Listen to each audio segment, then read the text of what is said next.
Over the years, my engagement with urban resilience has become stronger.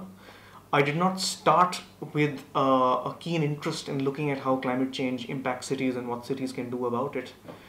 Through the different pieces of work that I've come to do, I've realized that this is something that I really want to pursue further.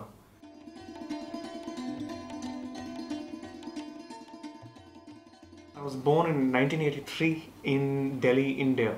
Delhi is a fascinating place, and growing up in a megapolis like Delhi is, I think close to 20 million people was an amazing experience. In many ways, it represents many of the problems that plague cities of the same size across the developing world, and that of course affected my own experience of growing up in the city.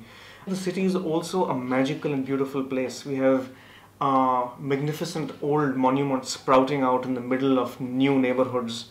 Delhi has a vibrant cultural life. It has excellent theatre, lots of great Hindustani classical music which I enjoy, and a steady stream of visitors from all over the world who come and talk to its residents about a range of topics and interact with the people of Delhi in a number of different ways. Growing up in Delhi was a great experience because I not only have first-hand experience of the pitfalls and problems of a city of the same size in the developing world, I'm also aware of the massive potential that these cities carry. I live in Brighton and I work in London. I miss Delhi every single day. As I said, of course, it's not a walk in the park, but the city is my home. There are things I love about it so much. There are so many old memories and associations. And even though I love living in Brighton, which is by the sea and next to the country, lovely small town, I miss the chaos that marks the city of my birth and my upbringing. Out of university, I started working for a multinational advertising agency as a copywriter.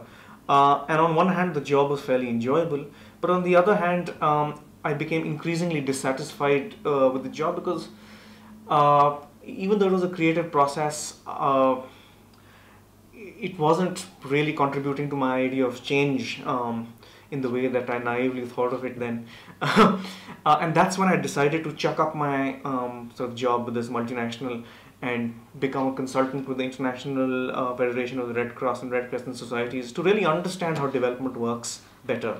I, for example, traveled to Bangladesh and saw flood-affected communities, which made me realize that this is something that needs urgent attention. There's no doubt in my mind that my engagement with the field of urban resilience, especially as I saw it during the fieldwork for my PhD program, has been really influential in the way I think about issues.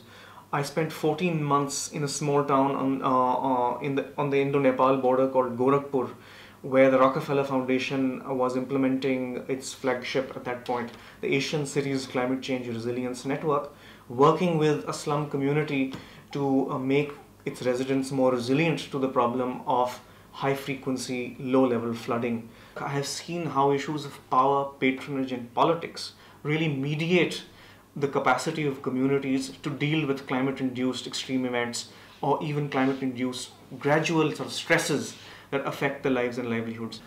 The ACCCRN initiative has been remarkable in that it has demonstrated the need to develop bespoke resilience solutions for different kinds of governance contexts. It has very clearly demonstrated that unfortunately there is no silver bullet for resilience.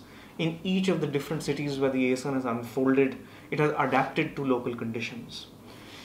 The ACCCRN, and my experience with the ACCCRN, which was mainly in Gorakhpur, has also demonstrated how important it is to consider issues of power and politics when devising responses to climate change.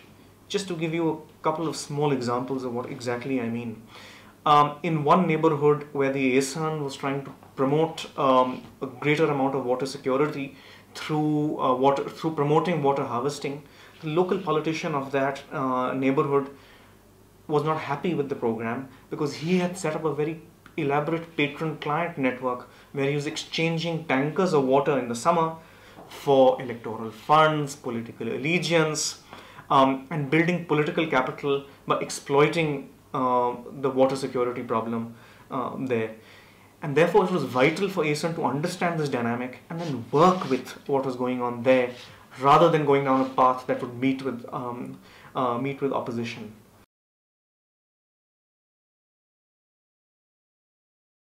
If I had $1 million, I would do one of three things in a small to medium-sized city in the developing world.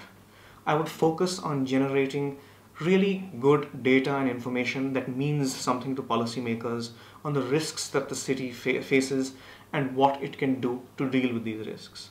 Second, I would ensure that planning processes and policy processes in these cities take into account issues of risks, resilience, vulnerability, and exposure, and so that the city develops in a way that is risk informed. Third, I would work with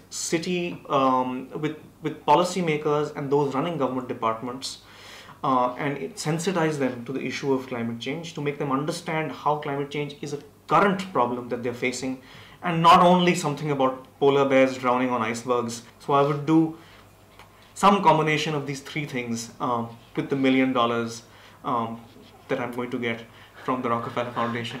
So you can edit that part out.